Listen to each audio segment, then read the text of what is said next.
ونصلي ونسلم على سيدنا ومولانا محمد رسوله النبي الأمين المكين الحنين الكريم الرؤوف الرحيم أما بعد فأعوذ بالله من الشيطان الرجيم بسم الله الرحمن الرحيم أَوَمَنْ كَانَ مَيْتًا فَأَحْيَيْنَاهُ وقال تعالى فَلَنُحْيِيَنَّهُ حَيَاةً طَيِّبَةً صدق اللہ مولانا العظیم۔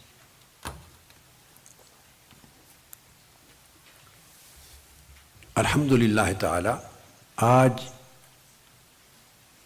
یورپ کے الہدایہ کیمپ کا یہ دوسرا سیشن ہے ہمارا۔ اس مختصر سے سیشن کے لیے جو گفتگو میں کرنے لگا ہوں یہ سمجھے افتتاح ہوگا، اور کل انشاءاللہ تعالی باذن الہی اس موضوع کو آگے تسلسل دے کر پھر ہم اس کے وسیع تر جو ضروری پہلوؤں میں داخل ہو جائیں گے۔ قرآن مجید کی 2 آیات کریمہ کے حصے میں نے پڑھے ہیں۔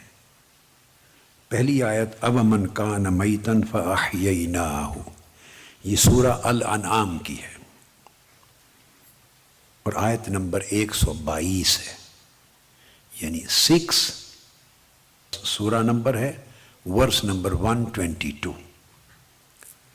دوسری آیت جو پڑھی ہے فَلَنُحْيِيَنَّهُ حَيَاةً طَيِّبَةً، یہ سورہ النحل اور سورہ نمبر 16 ہے، اس کی آیت نمبر 97 اس میں اللہ رب العزت نے بیان فرمایا پہلی آیہ کریمہ میں، جو شخص مردہ تھا اور ہم نے اسے زندہ کر دیا۔ یہ ایک مضمون ہے پورا، یہ ایک مضمون ہے۔ اب اس کا سیاق و سباق ہے، اس میں میں اس وقت نہیں جا رہا، اس کا صرف اتنا حصہ لیا ہے جس میں اللہ رب العزت نے ارشاد فرمایا کیا وہ شخص جو مردہ ہے اور وہ جسے ہم نے موت سے نکال کے زندہ کر دیا ہے، کیا دونوں برابر ہو سکتے ہیں؟ یا وہ شخص جو اندھیروں میں ہے اور دوسرا وہ شخص جو روشنی میں نکل آیا ہے اور پھر اس کو نور مل گیا ہے اور وہ نور کے ساتھ لوگوں میں چلتا اور لوگوں کو بھی نور بانٹتا ہے، تو کیا اندھیروں میں رہنے والا اور لوگوں میں نور بانٹنے والا دونوں ایک جیسے ہو سکتے ہیں؟ یہ سورہ الانعام میں اس طرح کا مضمون ہے۔ تو جس پر میں کنسنٹریٹ کر رہا ہوں وہ یہ ہے کہ من کان میتن، وہ مردہ تھا کوئی شخص۔ اس مردہ سے مراد فزیکل سینس میں باڈیلی مردہ ہونا نہیں ہے، فزیکل ڈیتھ نہیں مراد کہ وہ مردہ تھا، اس کا دل مردہ تھا، اس کا دل میت تھا، مردہ تھا۔ فَأَحْيَيْنَاهُ، ہم نے اس کے دل کو زندگی عطا کر دی۔ مردہ دل تھا، ہم نے اسے زندہ دل بنا دیا۔ تو مراد اس حیات سے حیات قلبی ہے، دل زندہ کر دیا۔ اب اس قرآن مجید کی آیت کریمہ سے جو چیز نکلتی ہے وہ اگلا ٹکڑا بھی آیت کریمہ کا سن لیں، پھر دونوں کو ملا کے سمجھاتا ہوں۔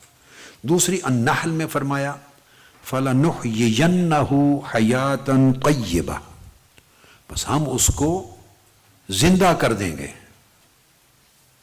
بڑی پاکیزہ مبارک زندگی کے ساتھ۔ تو یہ جو بات ہو رہی ہے فَلَنُحْيِيَنَّهُ، اس کا مطلب یہ نہیں ہے اگین کہ he was physically dead and we will provide him with life.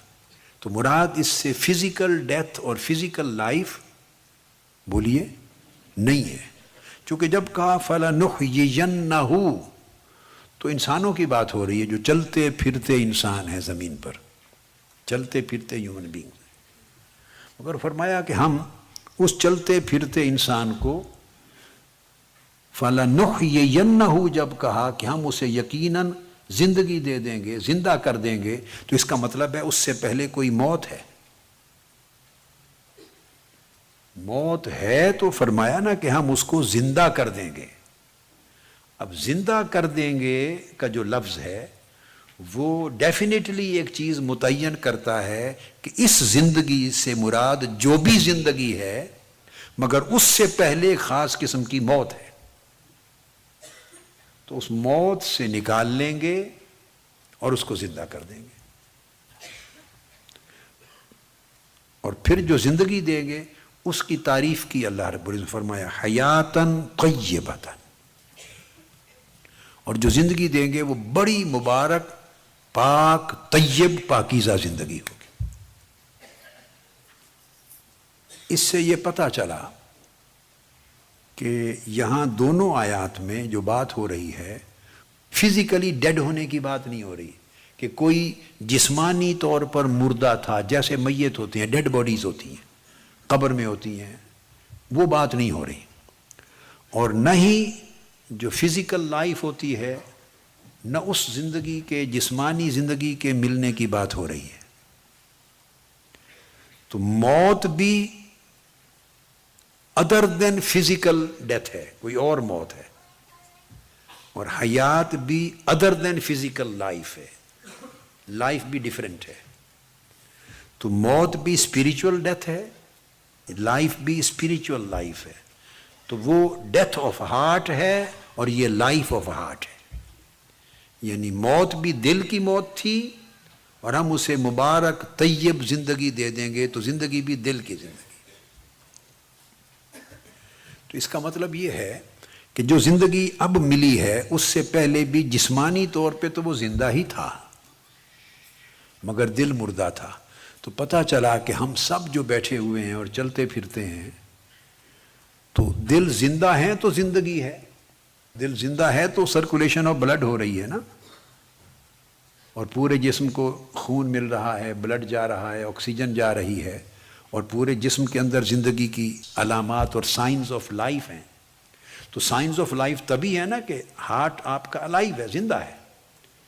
تو پتہ یہ چلا کہ جس شے کو ہم زندگی سمجھتے ہیں اللہ کے ہاں صرف وہ زندگی نہیں ہے، کچھ اور زندگی بھی ہے جو ہمارے فہم اور سمجھ اور مشاہدے میں نہیں آتی۔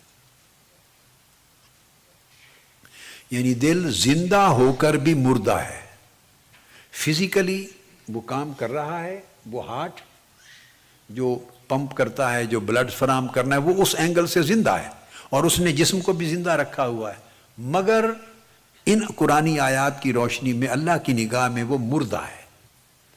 اور یہ جو فرمایا کہ وہ مردہ تھا فَأَحْيَيْنَاهُ، اب ہم نے اس کو زندگی عطا کر دی۔ اور اسی انعام کی آیت میں فرمایا کہ وہ جو مردہ تھا وہ اندھیروں میں تھا، اب مردہ کو، موت کو ڈارکنس کے ساتھ جوڑا ہے، اندھیرے کے ساتھ۔ یعنی جو مردہ تھا اس کا مطلب ہے محروم نور تھا،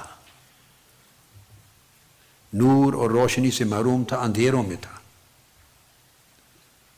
اور جس کو فرمایا کہ ہم نے زندہ کر دیا اس کے لیے قرآن کہتا ہے کہ وہ روشنی میں آ گیا، اندھیرے سے نکل آیا، اور اس کی زندگی کا اور اونچا رینک بیان کیا اور فرمایا کہ پھر یمشی بہی فی الناس، اور پھر ایسا بھی زندگی کئی لوگوں کو دل کی اتنی بڑی دیتا ہے کہ وہ خود ہی زندہ نہیں ہو جاتے بلکہ اوروں کو بھی زندہ کرتے ہیں، یعنی وہ نور لے کر لوگوں میں چلتا ہے۔ یہ سورہ انعام کی آیت کریمہ ہے کہ اسی نور کے ساتھ لوگوں میں چلتا ہے اور نور بانٹتا ہے۔ اب یہاں بائی دی وے ایک بات اور کر دوں، بڑی امپورٹنٹ ہے۔ قیامت کے دن کا ذکر تو موجود ہے، اب یہ دنیا کے اندر بھی یہ ذکر آ گیا۔ قیامت کے دن آئے گا کہ مومنوں کو نور ملے گا، اور جب مومن چلیں گے قیامت کے دن تو ان کے دائیں اور آگے ان کا نور چل رہا ہوگا. تو قیامت کے دن اور آج زندگی کا فرق یہ ہے کہ قیامت کے دن کچھ چیزیں ننگی آنکھوں کو، ان آنکھوں کو نظر آئیں گی. جو چیز قیامت کے دن نظر آنے لگ جائے گی، دنیا کا اور قیامت کا فرق یہ ہے کہ دنیا میں وہ نظر نہیں آتی. آخرت میں جو چیز دنیا میں نظر نہیں آتی، آخرت میں وہ، بولیے، اللہ تعالیٰ آنکھیں بدل دیتا ہے. آنکھ بدل دیتا ہے. تو جو آنکھیں دنیا میں جس چیز کو نہیں دیکھ سکتی تھیں، قیامت کے دن آخرت میں وہ بندے کی آنکھیں وہ چیزیں دیکھنے والی ہو جائیں. اب اس نقطے کو سمجھاتا ہوں تاکہ آپ کے ایمان کو بھی تازگی نصیب ہو اور مفہوم بھی سمجھ میں آ جائے. موسیٰ علیہ السلام عرض کرتے ہیں طور پر، رب ارنی انظر الیک، باری تعالیٰ مجھے اپنا آپ دکھا دے،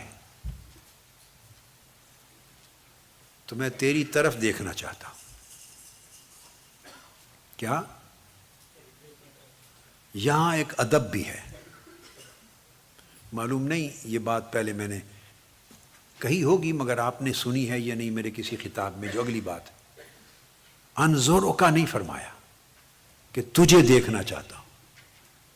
کیا؟ اب دو چیزوں کو کمپیئر کریں. کوئی کہے محبوب کو اور محبوب بھی محبوب حقیقی ہو کہ تجھے دیکھنا چاہتا ہوں، تو جب کہے کہ تجھے دیکھنا چاہتا ہوں تو اس کا مطلب یہ ہوتا ہے جیسے تیرے حسن کا احاطہ کرنا چاہتا ہوں، تجھے پورا دیکھنا چاہتا ہوں، جتنا جوبن تیرے حسن و جمال کا ہے، تیری شان کو کمپلیٹلی کمپریہنسولی دیکھنا چاہتا ہوں. انظروں کا تجھے دیکھنا چاہتا ہوں، یہ نہیں عرض کیا. فَمَا انظر الیک، باری تعالیٰ مجھے اپنا آپ دکھا. خود کہا اپنا آپ دکھا، رہ گیا میں تیری، تاکہ تیری طرف دیکھوں. اور جب کہتے ہیں کہ تیری طرف دیکھنا چاہتا ہوں، تیری طرف، تو اس کا مطلب ہے تو نظر، تیرا حسن تو میں نہیں دیکھ سکتا مگر تیری طرف ہی دیکھ لوں گا. یہ ادب ہے، یہ مقام ادب ہے. آپ سمجھ گئے نا؟ جب انظر الیک کہہ دیا اس میں احاطہ کا گمان نہیں رہتا، تیری طرف دیکھنا چاہتا ہوں. بڑا اونچا مقام ادب ہے. ایک شعر ہے، یہ احتیاط تمنا یہ احترام جنوں. یہ احتیاط تمنا کہ دیکھ میرے محبوب، میں تمنا بھی کر رہا ہوں، اور تمنا میں یعنی آرزو میں، ڈیزائر بھی پیش کر رہا ہوں، مگر اس کے اندر احتیاط کتنی کیئر کے ساتھ پیش کر رہا ہوں. تو میری تمنا میں احتیاط کتنی ہے، اور میرے جنون کا یہ احترام تمنا یہ احتیاط جنوں، کہ میری تمنا میں تیرا احترام کتنا ہے اور جنون میں احتیاط کتنی. حالانکہ جنون جو ہوتا ہے اس کی تو تعریف ہی یہ ہے کہ اس کو احتیاط ہی نہیں ہوتی. جنون تو جنون ہوتا ہے کہ تیرا ذکر کروں اور تیرا نام نہ لوں، کہ میرے جنون اور میرے عشق کی احتیاط دیکھ کہ ذکر تیرا ہی کر رہا ہوں مگر تیرا نام نہیں لے رہا. آپ سمجھ گئے نا؟ کوئی کسی کا نام لے کے کہے نام فلاں کی یہ بات ہے، یہ اور بات ہے، اور کوئی اس کا نام نہ لے کہے ان کی یہ بات ہے، اس میں ادب زیادہ ہوتا ہے. تو فرمایا انظروں کا نہیں کہ تجھے دیکھ لوں، فرمایا انظر الیک، تیری طرف دیکھ لوں. اب وہ اللہ کی طرف دیکھنا چاہتے ہیں. اس پر بھی دنیا ہے نا، دنیا، اور موسیٰ علیہ السلام ہے. ان کو جواب آیا لن ترانی، تو نہیں دیکھ سکتا مجھے. تو دنیا میں موسیٰ علیہ السلام جیسا پیغمبر نہیں دیکھ سکتا، اور قیامت کے دن اور جنت میں ہر مومن دیکھ سکے گا. جنت میں جب مومن جائیں گے تو حدیث پاک میں مومنین بیٹھے ہوں گے اور اولیاء صالحین مومنین بیٹھے ہوں گے. اچانک اوپر سے آواز آئے گی السلام علیکم. سارے اولیاء صالحین اور مومن اوپر نظر اٹھائیں گے، نور چپکے گا کہ کس نے سلام کیا ہے. حیران ہوں گے کون ہے. تو اللہ پاک فرمائیں گے میں تمہارا رب ہوں.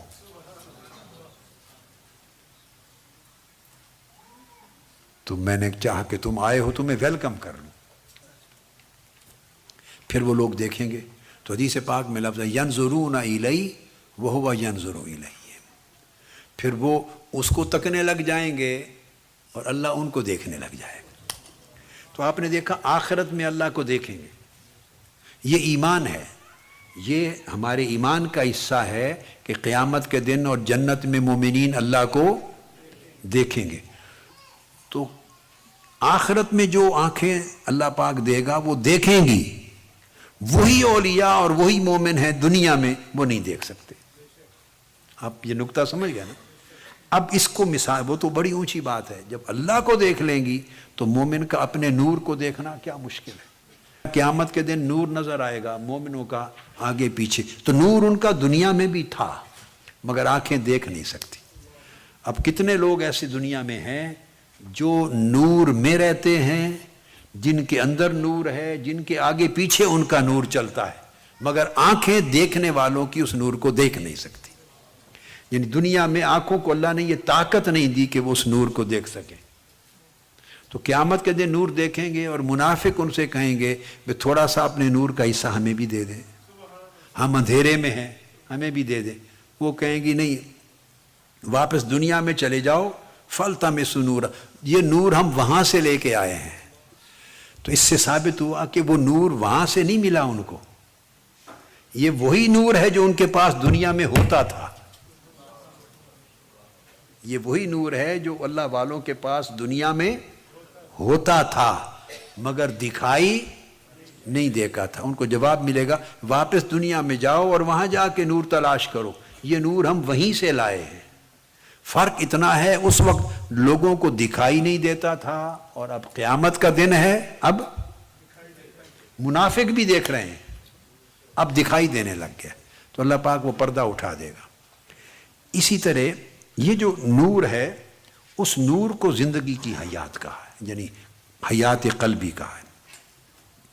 اسی طرح پھر فرمایا سورہ الانفال میں، الانفال سورہ نمبر 8 ہے، 8 اور ورس نمبر 24.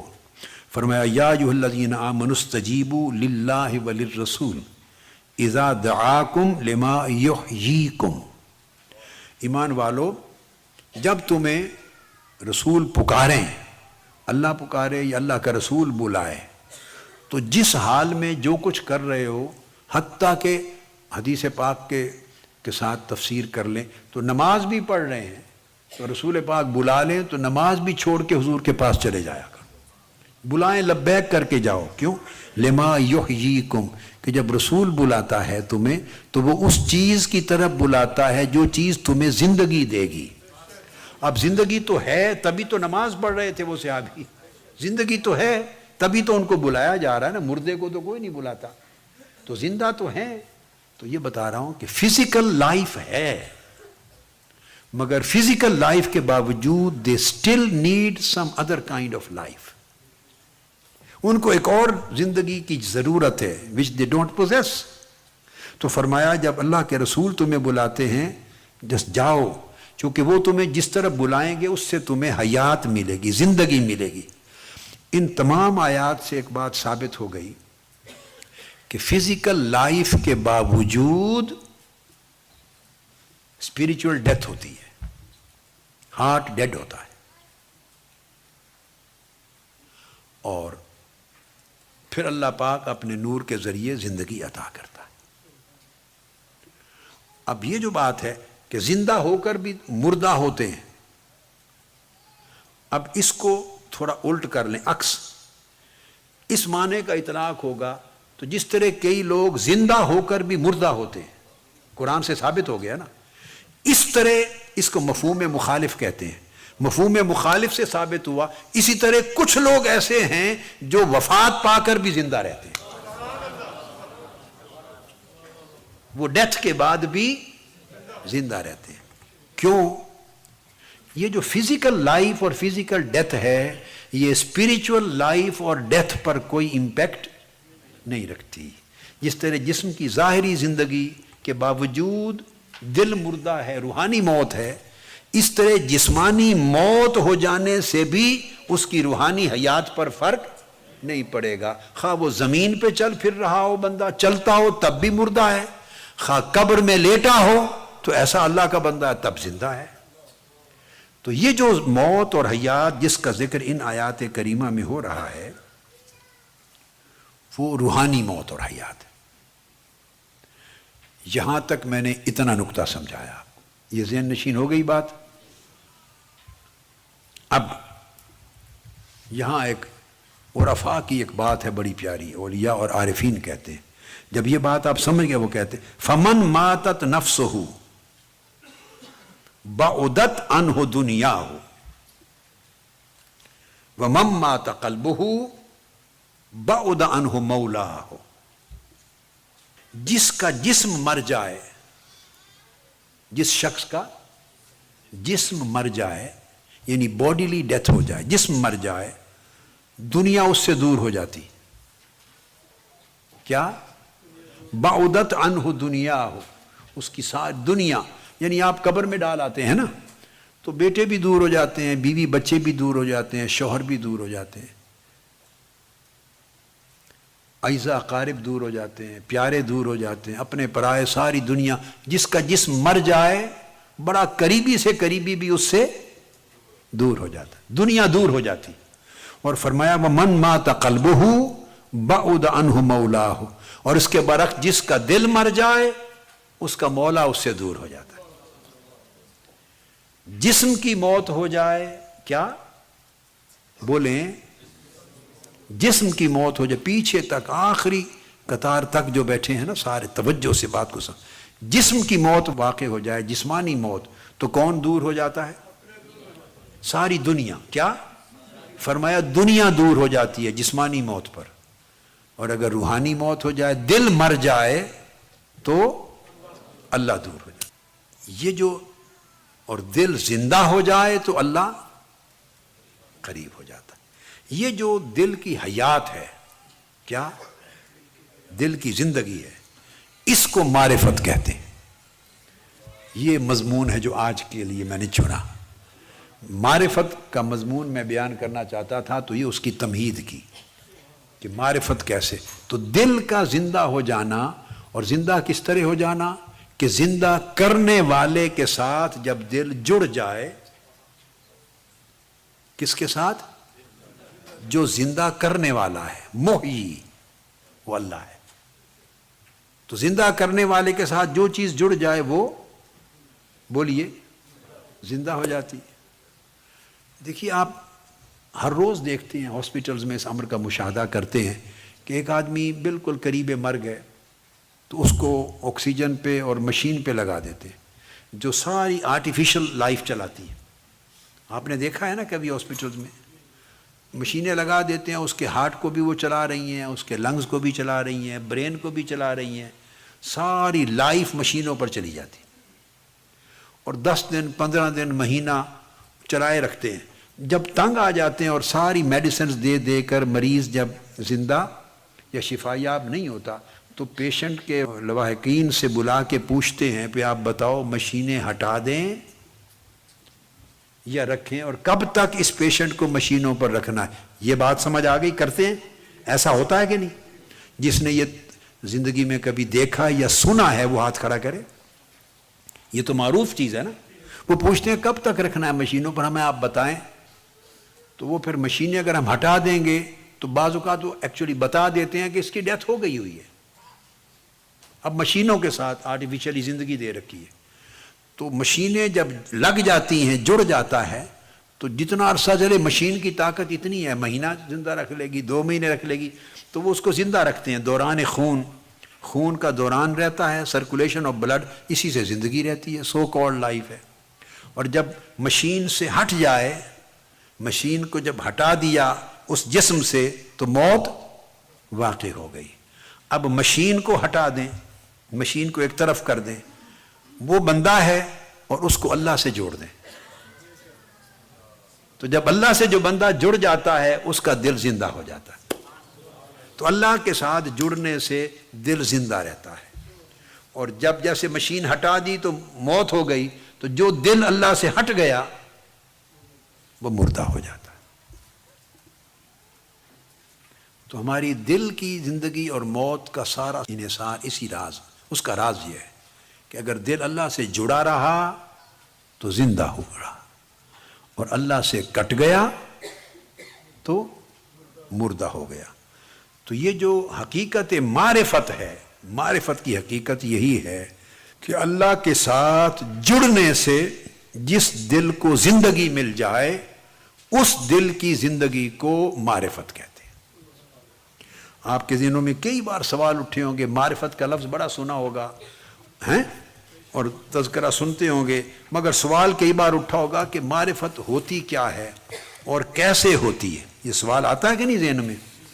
اب آپ کو آج یہ معلوم ہو گیا کہ معرفت اللہ کے ساتھ دل کے جڑنے کی وجہ سے جو حیات قلبی نصیب ہوتی ہے، جو دل زندہ ہو جاتا ہے، اس حیات قلب کا نام معرفت ہے۔ اور حیات قلب یعنی دل کی زندگی کا نام معرفت، مطلب یہ کہ جو زندہ ہوتا ہے پھر اس کو نظر بھی آتا ہے۔ زندگی کی علامات کیا ہیں؟ دوسرا پرابلم نابینا ہونے کا نہ ہو، بلائنڈنس کا، تو زندہ ہوتا ہے تو he can see because he is alive, he can hear, he can speak, he can touch, he can smell, he can feel. تو زندہ ہونے کا مطلب یہ ہے کہ وہ دیکھتا ہے، وہ سنتا ہے، بس۔ اور جو مردہ ہے وہ بولیے دیکھتا اور سنتا نہیں ہے۔ اس لیے بندہ جب عارف ہو جاتا ہے، یعنی اس کا دل زندہ ہو جاتا ہے، تو وہ چیزیں دیکھتا ہے جو مردہ دل لوگ نہیں دیکھتے، اور جس کا دل زندہ ہو جاتا ہے تو وہ باتیں، وہ چیزیں سنتا ہے جو مردہ دل نہیں سنتے، وہ چیزیں فیل کرتا ہے جو مردہ دل فیل نہیں کرتے۔ اس لیے وہ بعض اوقات ایسی باتیں کرتے ہیں جو لوگوں کی سمجھ میں نہیں آتی، چونکہ وہ لوگوں کو نہ سنائی دے رہی ہیں، نہ دکھائی دے رہی ہیں، نہ وہ اسمیل کر رہے ہیں، نہ فیل کر رہے ہیں، چونکہ وہ زندہ نہیں ہیں۔ تو مردے اور زندہ کا فرق ہے نا جی۔ اب ایک مردے کو اگر بولنے کی توفیق اللہ دے دے یا سننے کی توفیق دے دے تو ساتھ ایک زندہ بیٹھا ہو کہے واہ کتنا خوبصورت منظر ہے، مردہ کہے گا کون سا منظر، مجھے تو نہیں نظر آ رہا۔ وہ کہے گا تم مردہ ہو، تمہیں آنکھ نہیں ہے تو نظر کہاں سے آئے؟ وہ کہے گا کیا خوبصورت آواز ہے۔ کوئی حور، الحور العین، کوئی نغمہ گا رہی ہے جنت کا، کیا خوبصورت نغمہ ہے۔ وہ کہے گا کون سا نغمہ، مجھے تو نہیں سنائی دے رہا۔ وہ کہے گا تم مردہ ہو، تمہارے تو کان ہی نہیں، سنائی نہیں دے رہا۔ کیا خوبصورت جنت کے پھولوں کی خوشبو آ رہی ہے۔ وہ کہے گی کون سی خوشبو، تم اسمیل ہی نہیں کر سکتے، بھائی تم مردہ ہو۔ تو مردہ جو ہے اس میں سینسز ہی نہیں ہے، تو وہ بیچارہ کیا بولے گا؟ یہی حالت ایک عارف کی مردوں میں جب وہ زندہ رہتا چلتا پھرتا ہے تو اس کی یہی اجنبیت ہوتی۔ مردوں کو کچھ نظر نہیں آتا، اس کو نظر آتا ہے۔ مردوں کو سنائی نہیں دیتا، اسے سنائی دیتا ہے۔ مردوں کو سمجھ نہیں آتا، اسے سمجھ آتا ہے۔ تو جو باتیں وہ کرتا ہے وہ مردوں کی سمجھ میں نہیں آتی، چونکہ وہ دل کے مردہ ہیں۔ یہ معرفت ہے، اس کو معرفت کہتے ہیں کہ وہ اسے معرفت ہو گئی، جس کا دل زندہ ہو گیا وہ معرفت ہو گئی۔ اب یہ چیز جان لینے کے بعد یہاں تک آپ کو نقطہ سمجھ میں آ گیا کہ جس کا دل زندہ ہوا اس کو معرفت نصیب ہو گئی۔ اب یہ تو ہے دل کی زندگی۔ اس کے بعد پھر زندہ اور مردہ کے درمیان بھی ایک مرتبہ ہے، اور وہ ہے مریض کا مرتبہ۔ وہ ایک مریض ہوتا تو شمار زندوں میں ہوتا ہے، مگر اس کے کچھ حالات مردے جیسے، کچھ حالات زندہ جیسے۔ وہ مریض ہے۔ تو دل کی بھی یہ کیفیت ہوتی ہے، کچھ دل زندہ ہوتے ہیں، کچھ دل مردہ جو بالکل نور سے محروم ہوتے ہیں، بالکل نور سے محروم ہوتے ہیں۔ وہ کفار ہیں، مشرکین ہیں، اور بہت ہی زیادہ فسق و فجور اور گناہ اور اللہ سے دوری کی مرض میں مبتلا، بہت دنیا پرستی میں، وہ دل مردہ ہو گئے۔ زندہ کی میں نے آپ کو بات سمجھا دی، جو جنہیں دلوں کی زندگی نصیب ہوتی ہے۔ تو زندہ ہو کر بھی پھر زندہ سوتے نہیں ہیں نا، جو زندہ ہو جاتے ہیں پھر وہ سوتے ہی، وہ سوئے ہوئے بھی جاگتے ہیں، سوئے ہوئے بھی جاگتے ہیں، اور کئی ایسے ہوتے ہیں وہ جاگتے ہوئے بھی سوتے ہیں۔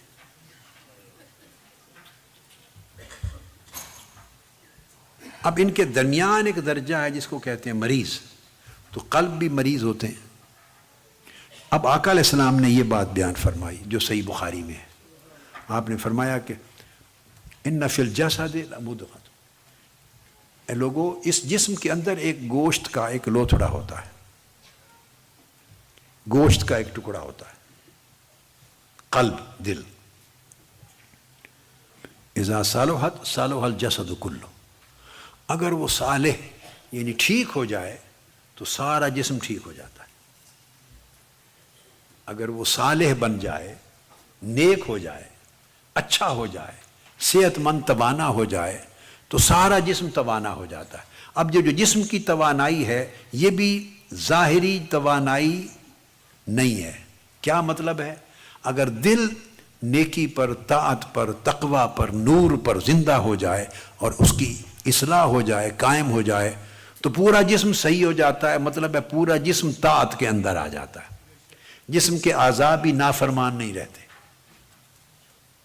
ہاتھ، پاؤں، آنکھیں، دل، سارے جسم کے اعضاء بھی صالح اور نیک ہو جاتے ہیں۔ یعنی اس کا مطلب یہ ہوا کہ دل جو ہے اس کا فنکشن صرف پمپ کرنا نہیں ہے بلڈ کو، بلکہ وہ پورے جسم کے اعمال اور احوال کو بھی ریگولیٹ کرتا ہے۔ وہ جیسے فزیکلی ریگولیٹر ہے بلڈ کے لیے، اس طرح اسپریچول ریگولیٹر بھی ہے ہارٹ، وہ اسپریچول ریگولیٹر بھی ہے۔ وہ آپ کہہ سکتے ہیں کہ میں نے تو پوری زندگی پڑھا ہے تو اس میں تو سارے فنکشن بھی اس طرح کے ہیں، اس میں اسپریچول ریگولیشن کہاں سے آ گئی؟ نہیں، وہ جو قلب ہے، اس دل جو عضلہ، اس دل کے اندر ایک قلب ہوتا ہے، وہ وجود بھی روحانی ہے، وہ روح کا مرکز ہے، ہیڈ کوارٹر ہے جہاں روح جنم لیتی۔ تو فرمایا اگر یہ سنور گیا تو پورا جسم سنور جاتا ہے، اطاعت گزار اور نیک ہو جاتا ہے۔ وَإِذَا فَسَدَتْ، اگر خراب ہو گیا، فَسَدَ الْجَسَدُ كُلُّهُ، تو پورا جسم فساد پذیر ہو جاتا ہے، خراب ہو جاتا ہے۔ تو یعنی جسم بھی گناہ، نافرمانی اور معاصی کی زد میں آ جاتا ہے، گناہ۔ فرمایا الا وہی القلب، فرمایا خبردار جان لو جو پورے جسم کو نیک بھی کر سکتا ہے، بد بھی کر سکتا ہے۔ کیا مطلب؟ یعنی پوری لائف کو نیکی پر چلا دے یا بدی پر لگا دے، وہ سارا کنٹرول جس عضو کے پاس ہے، ریگولیٹر ہے، اس کا نام دل ہے، قلب ہے۔ اب یہاں سے بھی پتہ چلا کس طرح لائف کے سارے حالات دل کے ذریعے متعین ہوتے ہیں۔ آقا علیہ السلام نے یہ بھی ارشاد فرمایا لا یستقیم العبد حتی یستقیم قلبہ، کوئی شخص اس وقت تک نیکی پر استقامت نہیں پا سکتا، نیکی پر قائم اور دائم، نیکی کے اوپر اسٹیڈ فاسٹ، نیکی پر فرم، رائچسنس پر، پائٹی پر فرم نہیں ہو سکتا، اس کو اسٹرینگتھ اس کی پائٹی کو نہیں مل سکتی جب تک حتی یستقیم قلبہ، کہ وہ استقامت اس کے دل کو نہ مل جائے۔ تو آپ یہ بات سمجھ گئے کہ سارے معاملات شروع کہاں سے ہوتے ہیں؟ بولیے اونچا، سارے معاملات دل سے شروع ہوتے ہیں۔ دل میں اگر نیکی اور اچھائی اور بھلائی آ جائے تو ساری بھلائی کے راستے کھل جاتے ہیں، اور دل میں بدی اور برائی آ جائے تو ساری برائی کے راستے کھل جاتے ہیں۔ دل میں اندھیرا اور ڈارکنس آ جائے تو پوری لائف مردہ ہو جاتی ہے اور اندھیروں میں ہو جاتی ہے۔ دل میں نور آ جائے تو پوری زندگی کو نور نصیب ہو جاتا ہے۔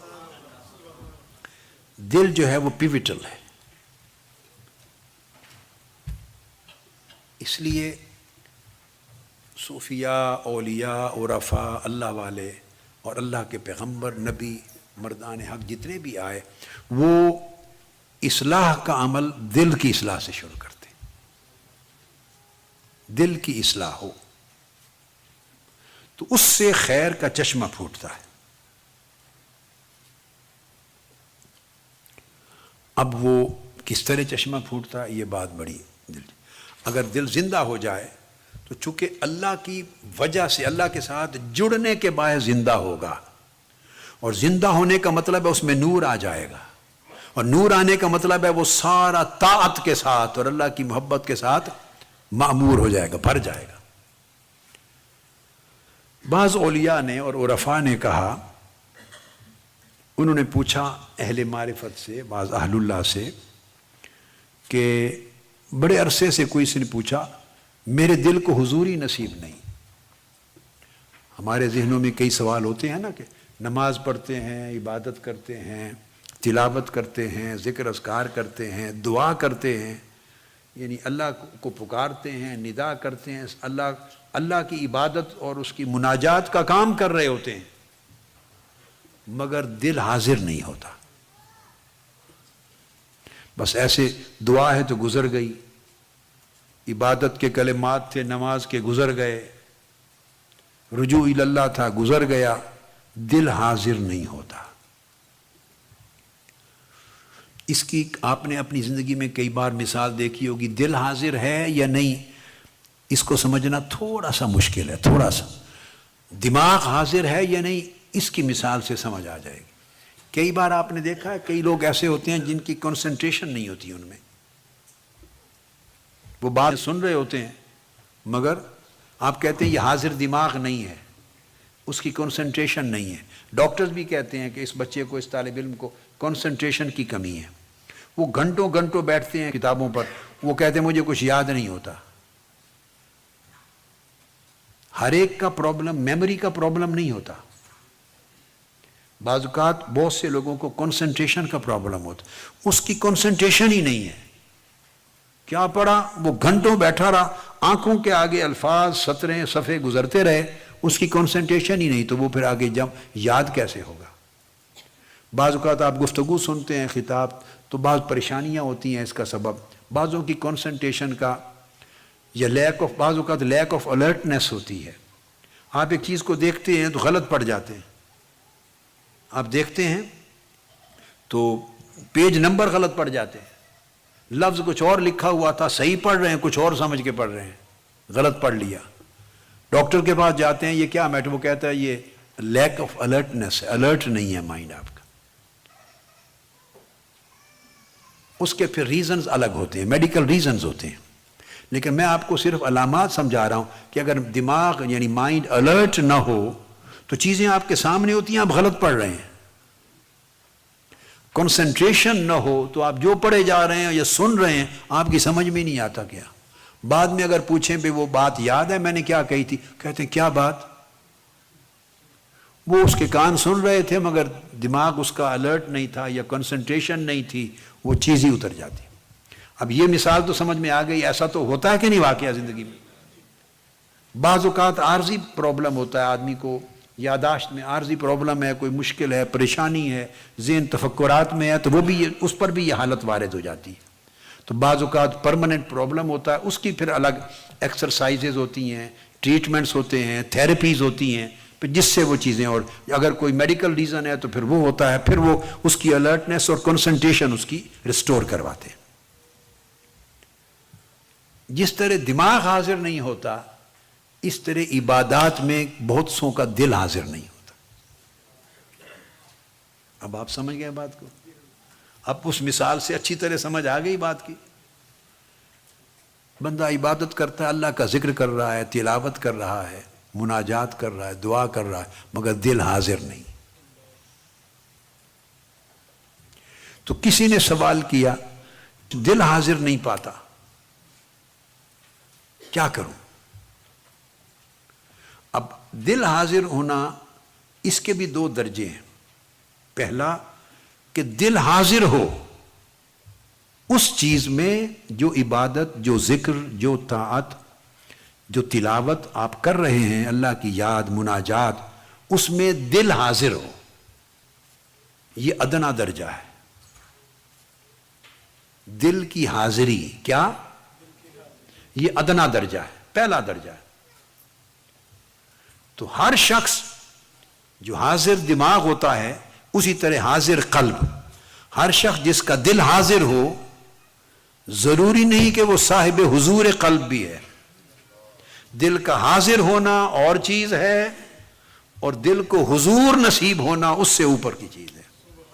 اس کو حضور قلبی کہتے ہیں. کیا؟ یعنی دل کی حضوری.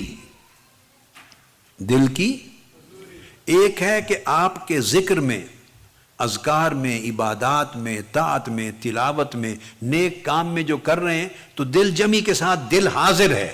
دل آپ کے ذکر اور آپ کی طاعت کے ساتھ جڑا ہوا ہے، کنیکٹڈ ہے، ڈس کنیکٹڈ نہیں ہے. جو عبادت اور تلاوت کر رہے ہیں اس جگہ سے ڈس اپیئر نہیں ہوا، دل کنیکٹڈ ہے. یہ ہے دل کا حاضر ہونا، جیسے دماغ کا حاضر ہونا. ٹھیک ہے. اب اگلی بات کہی، دل کا حاضر ہونا ایک درجہ ہے، اور یہ کئی لوگوں کو نصیب ہو جاتی ہے کہ اس کا دل حاضر ہے، یعنی دل جمی ہو گئی. ظاہری عبادت، عمل، طاعت، تلاوت، ذکر، اذکار، دعا جہاں کر رہا ہے اس کے ساتھ دل اس کا جڑا ہوا، کنیکٹڈ ہے. یہ کنیکشن ہے، یہ ہو گئی حاضری. کچھ لوگ اس سے بلند درجے کے لوگ ہوتے ہیں اور ان کا دل کا حاضر ہونا وہ ذکر کے ساتھ نہیں ہوتا، وہ مذکور کے ساتھ ہوتا ہے. یعنی وہ اللہ کی بارگاہ میں حاضر ہو جائے تو اس کو حضوری کہتے ہیں. پہلے تھا ذکر کے ساتھ حاضر ہو. کیا؟ اور اب کیا بات بتا رہا ہوں؟ جس کا ذکر ہو رہا ہے اس کی بارگاہ میں حاضر ہو. تو اس کی بارگاہ میں تب حاضر ہوتا ہے دل جو دل اس کے ساتھ جڑ جاتے ہیں. اس کو کہتے ہیں کہ اس کے دل کو حضوری حاصل ہے. اس کے دل کو حضوری رسائی ہے. کیا؟ اب اس کو بھی مثال سے سمجھا دوں تاکہ آپ کو اور ایزی ہو جائے. جیسے میں نے دماغ کی مثال دی، بھئی یہ حاضر دماغ نہیں، اور اگر کسی کو الرٹنس مل جائے اور کنسنٹریشن مل جائے تو کیا ہر وہ شخص جس کو دماغی الرٹنس اور کنسنٹریشن مل گئی ہے، کیا اس کو دماغ کی رسائی بھی مل جائے گی کہ جو بات سمجھائی جا رہی ہے اس کی ڈیپتھ تک اس کے سارے راز بھی سمجھ جائے گا، پا جائے گا؟ کیا یہ انٹلیکچوئل کیپیسٹی بھی مل جائے گی؟ نہیں. ابھی تو الرٹ ہوا ہے، بقایا تو کیپیسٹی ہے، کتنا اس کو پاتا ہے اور کتنا نہیں پاتا. تو پہلا درجہ کہ جو غیر حاضر تھا دماغ، وہ کم سے کم حاضر ہو گیا. اب حاضر ہو جانے کے بعد کتنا سمجھتا ہے، کتنی رسائی پاتا ہے اور کتنی نہیں پاتا، یہ پھر اس کا اپنا، اب سمجھ گیا، نصیب ہے. اسی طرح دل کا حال ہے. جو غیر حاضر تھا وہ حاضر ہو گیا، وہ حاضر ہو گیا. اور اب اس سے آگے حاضر ہونے کا مطلب یہ نہیں کہ رسائی بھی پا گیا. جس کا ذکر ہو رہا تھا، جو مذکور تھا، جس بارگاہ میں کی یاد ہو رہی تھی، کہ اس بارگاہ میں بھی پہنچ گیا. تو اس مجلس میں حاضر ہونے کا مطلب نہیں کہ وہاں بھی پہنچ گیا، وہ رسائی ہے، اس کو حضوری کہتے ہیں. تو اب کسی نے کہا کہ وہ بات بیان کی کہ میرا دل حضوری نہیں پاتا، حاضری کی بات نہیں کی. کیا؟ حاضری کی بات، حضوری نہیں پاتا، اس بارگاہ میں نہیں جاتا میرا دل، وہاں اس بارگاہ میں دل کو غائب پاتا ہوں. پوچھا کہ کب میرا دل وہاں پہنچے گا کہ میں دل کو پاؤں اللہ کی بارگاہ میں؟ کب ایسا ہوگا؟ فرمایا اذا نازل فیہ الحق، جب تمہارے دل میں حق، تمہارے دل میں اللہ ٹھکانہ کر لے گا، جب تمہارے دل میں اللہ آئے گا، اللہ اترے گا، تب تم اس کی بارگاہ میں دل کی حضوری پاؤ گے. تو انہوں نے پوچھا کہ اللہ کب اترے گا میرے دل میں؟ اللہ کا نزول، کیا میرے دل میں اللہ کا نزول کب ہوگا؟ اللہ کب میرے دل میں آئے گا؟ تو جواب دی اذا ارتحل عنہ ما دون الحق، فرمایا جب اس کے غیروں کو دل سے نکال دو گے. جب غیر چلے جائیں گے تو وہ آ جائے گا. وہ غیروں کے ہوتے ہوئے اس دل میں نہیں آتا. یہ بات سمجھ میں آئی؟ اور غیر کون ہے؟ ہر وہ چیز جو اللہ کو پسند نہیں ہے. تو دل میں اس کی محبت اور شہوت اور رغبت بھی پڑی ہوئی ہو اور چاہیں کہ اس میں اللہ بھی آ جائے تو اللہ کی غیرت اسے گوارا نہیں کرتی. وہ کہتا ہے بھئی تم نے ان کو دل میں سجایا ہوا ہے تو اسی سے دل لگا لو. فرمایا اذا ارتحل عنہ ما دون الحق، جب اس کے غیر نکل جائیں گے تب وہ آ جائے گا. ہر تمنا، یہ خلاصہ ہے اس کلام کا، ہر تمنا دل سے رخصت ہو گئی. واہ واہ واہ. ہر تمنا دل سے رخصت ہو گئی، اب تو آ جا، اب تو خلوت ہو گئی. تو اس کا قاعدہ یہ ہے کہ جب اس کے غیر چلے جاتے ہیں دل سے، اور دل نہا خانہ بن جاتا ہے، خلوت کدہ بن جاتا ہے، اس میں کوئی اور غیر نہیں رہتا، اور دل خالی ہو جاتا ہے، اس وقت وہ جلوہ گر ہو جاتا ہے. اور جب، اب میں آپ کو وہی معرفت کی طرف لا رہا تھا کہ جب وہ دل خالی ہو گیا غیر سے، تب وہ جلوہ گر ہوا، اور جب وہ جلوہ گر ہوا تو دل زندہ ہو گیا. اور جو زندہ ہو گیا، کامل زندہ ہو گیا، وہ اس کے حضور رہنے لگ گیا، وہ اس کے حضور رہنے لگ گیا. پھر ایسے لوگوں کی تعریف یہ کی گئی ہے، ایسے لوگوں کی، کہ ان کے جسم فرش پہ رہتے ہیں اور ان کے دل عرش پہ رہتے ہیں. اب یہ جملہ آپ نے پہلے بھی کئی بار سنا ہوگا، مگر معنی آج سمجھ میں آیا نا، کہ کیسے جسم تو فرش پہ ہی چلتے ہیں زمین پر، اور دل عرش میں رہتے ہیں، کہ دل نہا خانہ بن جاتا ہے، خلوت کدہ بن جاتا ہے، اس میں اللہ پاک جلوہ گر ہو جاتا ہے. اور جس میں اللہ جلوہ کر لے وہی عرش ہے، جس میں اللہ کا جلوہ ہو جائے وہ عرش ہو جاتا ہے. تو یہ ہے معرفت کا معنی. اور معرفت ہے دل کا زندہ ہو جانا، اور زندہ ہو جانے کا مطلب ہے اس دل میں اللہ، دل کا اللہ سے جڑ جانا، اور دل کا خلوت کدہ بن جانا، اور اللہ کا اس دل میں جلوہ گر ہو جانا. یہ ایک ترتیب ہے، ایک پروسیس ہے. یہ جو دل کا سفر ہے، دل کا معاملہ ہے، اس کو اس مقام تک پہنچانے کے لیے ہر چیز کا ایک طریقہ کار ہوتا ہے نا. اب وہ طریقہ کار سمجھا دیتا ہوں. اس مقام تک دل کو پہنچانے کے لیے 10 درجے ہیں، سٹیپس ہیں. کتنے سٹیپس ہیں دل کے اندر؟ یعنی جب آدمی ایک گناہ کرتا ہے، یا اللہ کی نافرمانی کرتا ہے، یا دنیا پرستی کا کوئی عمل کرتا ہے، یا کوئی ناپسندیدہ فعل کرتا ہے، تو یاد رکھ لیں جب آدمی کوئی ڈیڈ اور کوئی ایکشن جب پرفارم کرتا ہے تو اسٹریٹ اوے فعل وجود میں نہیں آتا. ایسا نہیں ہوتا کہ اسٹریٹ اوے یہ ایک ایکٹ ہے which appeared in your life. اس کے پیچھے ایک سٹوری ہوتی ہے، سٹیپس ہوتے ہیں. جب آپ کوئی کام کرتے ہیں، you perform any act, so behind that act there are 10 stages جس سے وہ فعل، وہ ایکشن گزر کے آتا ہے، through those 10 stages گزر کے آتا ہے. سب سے پہلا الخاطر کہتے ہیں اس کو. کیا؟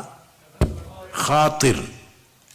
آپ کہتے ہیں میں اس کو خاطر میں نہیں لاتا، لفظ بولتے ہیں نا اردو پنجابی میں، خاطر میں نہیں لاتا. تو خاطر ایک ایسا ایک ویو ہے، یا ایک جگنو کی، جس طرح جگنو کبھی چمکتا اور بجھ جاتی ہے اس کی شعاع، بس ایک ایسی ہلکی سی ایک جھلک ہے. آپ کوئی چیز دیکھتے ہیں، کوئی خواہش کرتے ہیں، کسی پہ نگاہ ڈالتے ہیں، کسی کا شوق کرتے ہیں، اور لوگوں کو کوئی معاملہ دیکھتے ہیں، کوئی طلب پیدا ہوتی ہے، کوئی میٹر دنیا میں رہتے ہوئے، تو ایک خیال ہوتا ہے جو گزرتا ہے آپ کے دل سے. آپ بات کو سمجھ گئے؟ جسٹ ایک ویو کی طرح، یا ویو سے بھی کم، ایک ہلکی سی کرن کی طرح ایک خیال ہوتا ہے جو گزر جاتا ہے، جسٹ ونس. جو خیال ایک بار گزرے اس کو خاطر کہتے ہیں. جمے نہیں، جمتا نہیں. کیا؟ ابھی جمع نہیں ہے، وہ گزر گیا، اس کو خاطر کہتے ہیں. اور اسی سے عربی اور اردو میں خطرہ کا لفظ بھی ہے. خطرہ ایک فیئر ہوتا ہے نا، اور وہ فیئر ابھی کوئی اس کی ایگزسٹنس نہیں ہے، ابھی اس کی کوئی اپیئرنس نہیں ہے، بس ایک خوف سا ہے، ایک خوف کا ایک ہلکا سا ایک موہوم سا خیال ہے، جس کو آپ خطرہ کہتے ہیں. کہ مجھے خطرہ محسوس ہو رہا ہے. اب کوئی پکڑ لے کو دکھاؤ کیا ہے تو آپ بیان نہیں کر سکتے، بس ایک خیال ہے جو گزرتا ہے. خطرہ بھی اسی سے بنا ہے، یہ خاطر ہے قلب کی. تو برائی کا، آپ ایک برائی کو ذہن میں رکھ لینا، گناہ کا کام ہے. اس گناہ سے پہلے، گناہ کا سفر خاطر سے شروع ہوتا ہے. کبھی کوئی خیال گزر گیا، اس کا علاج نہیں کرتے. ہم کبھی نوٹس نہیں لیتے یہ جو خیال گزرا، ہم ایسے جھٹک دیتے ہیں، کبھی نوٹس نہیں لیتے اس کا کہ یہ کیوں گزرا، اس نے آپ کا دل و دماغ کیوں چنا. کوئی کمزوری تو اس نے پائی نا، کوئی جگہ انٹر ہونے کی تو پائی نا. آپ سمجھ گئے نا؟ کوئی جگہ، کوئی ونڈو تو اوپن اس کو ملی نا کہ وہ گزر گیا. اگر مکمل طور پہ بند ہوتا اور محفوظ ہوتا تو وہ گزر نہ سکتا. تو کچھ چیز اس کو کھلی ملی ہے. تو خاطر جب وجود میں آتا ہے، خاطر پہلا درجہ، اس کا مطلب ہے کہ اس کو کوئی جگہ، کوئی راستہ ملا ہے.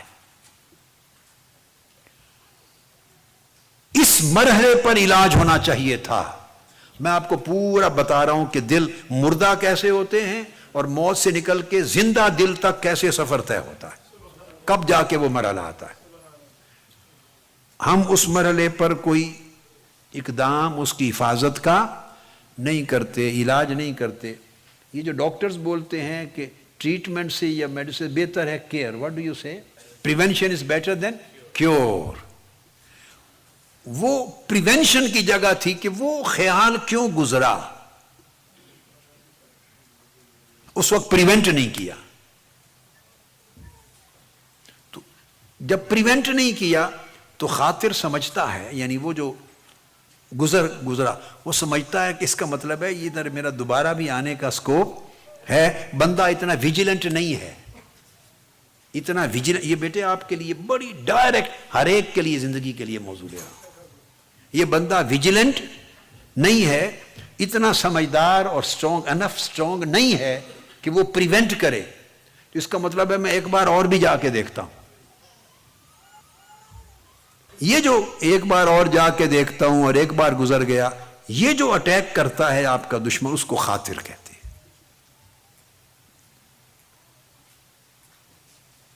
اگر اس کو نہ روکا تو اس کے بعد اگلا مرحلہ حدیث النفس. اگلا مرحلہ حدیث النفس.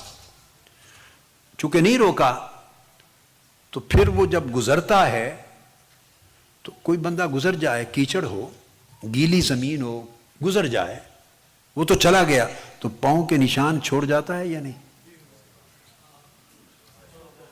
جو گزرتا ہے، گیلی زمین ہو، کیچڑ ہو، تو نشان چھوڑ جاتا ہے یا نہیں؟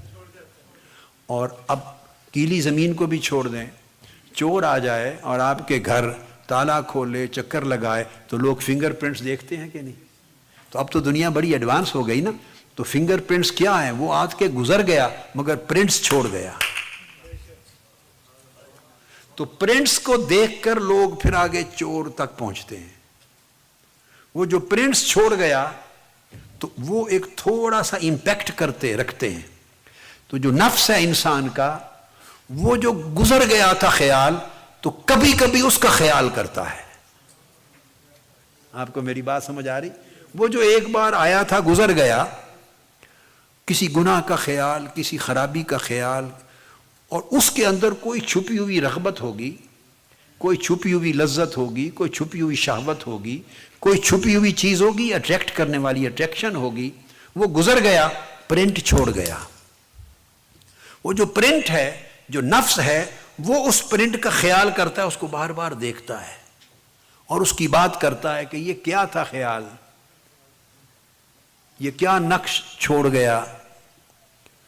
تو نفس اس میں تھوڑا سا، اس کے خیال میں، اس کی یاد میں، اس کے ذکر میں، یا تھوڑا سا میموریز میں وہ اس کا نقش آتا ہے. وہ جو چیز میموریز میں پرنٹ چھوڑ جاتا ہے، اس کو حدیث النفس کہتے ہیں کہ نفس میں اس کا پھر خیال آتا ہے، اس خیال کا خیال آتا ہے، یعنی اس خیال کے گزرنے کا خیال آتا ہے. کیا وہ جو گزرا تھا خیال just for a single moment, اس مومنٹ کا خیال آتا ہے. اب اگر پلٹ کر آپ کو اگر تو بالکل خیال اس کے بعد آیا ہی نہیں تو اس کا مطلب ہے کہیں نہ کہیں پریونشن ہو گئی، پریونشن ہو گئی.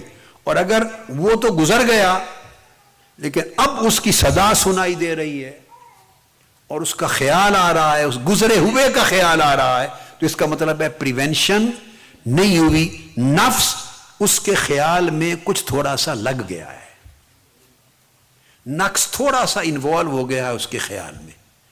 اس کو حدیث نفس کہتے ہیں. اور اگر یہ عمل چلتا رہے تو وہ پھر دوبارہ آتا ہے، وہ خیال پھر وہ دیکھتا ہے پریونٹ نہیں ہوا، کھڑکی بند نہیں کی، دروازہ بند نہیں کیا، تو پھر گزر کے دیکھ لوں ایک آدھ پھار پھر گزرتا ہے. اس لیے کہ پہلے تو نفس انوالو بھی نہیں تھا، اب تو نفس اس کو ہلکا ہلکا خیال بھی کرتا ہے اس کا، تو وہ پھر تیسری بار پھر گزرتا ہے، پھر گزرتا ہے. اور جب گزرتا ہے تو اب اس کا خیال بن جاتا ہے، اس کا خیال آنے لگتا ہے. پہلے گزر گیا تھا، پھر اس گزرے ہوئے کا خیال آیا تھا، اب اٹ سیلف آپ کے ذہن میں، من میں، دل میں خیال بن گیا ہے. اب وہ آف اینڈ آن یعنی تھوڑا سا فریکوینٹلی اب وہ چیز آتی ہے آپ کی، اس کو کہتے ہیں مرتبہ ہم، الہم، یعنی وہ آپ کو خیال بن گیا. پہلے فقط گزرا تھا، پھر اس کی یاداشت آتی رہی، پھر اس خیال نے تھوڑی سی جگہ بنا لی. تو وہ خیال جب کہتے ہیں نا مجھے یہ خیال آ رہا ہے، تو خیال کی جو ڈیوریشن ہے وہ زیادہ ہو جاتی ہے، جو رہنے لگے تھوڑا تھوڑا اس کو خیال کہتے ہیں. جب آیا تھا گزر گیا تھا، سٹے نہیں کیا تھا اس نے، تو وہ خاطر تھا. اب وہ تھوڑا سا سٹے کرنے لگے اور نفس میں تھوڑی سی جگہ بن جائے، اس کو تھوڑے سے سٹے کی، تو اس کو الہم کہتے ہیں، جس کو اردو میں ہم خیال کا لفظ دیتے ہیں، وہ الہم. یہ راستہ نکالتا ہے.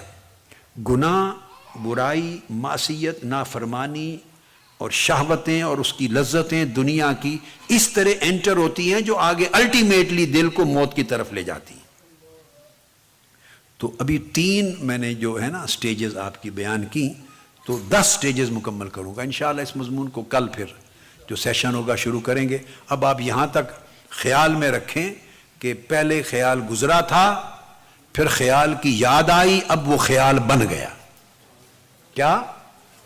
پہلے کوئی خیال گزرا تھا، پھر خیال کی یاد آئی، اور پھر وہ خیال بن گیا. تھوڑا سا خیال آ گیا ذہن میں اور تھوڑی سی جگہ پا کے بیٹھ گیا. ہم تو پہلا الخاطر تھا، دوسرا حدیث النفس تھا، تیسرا الہم تھا. انشاءاللہ کل پھر آگے اس خیال سے آگے چلیں گے. والسلام علیکم ورحمۃ اللہ وبرکاتہ.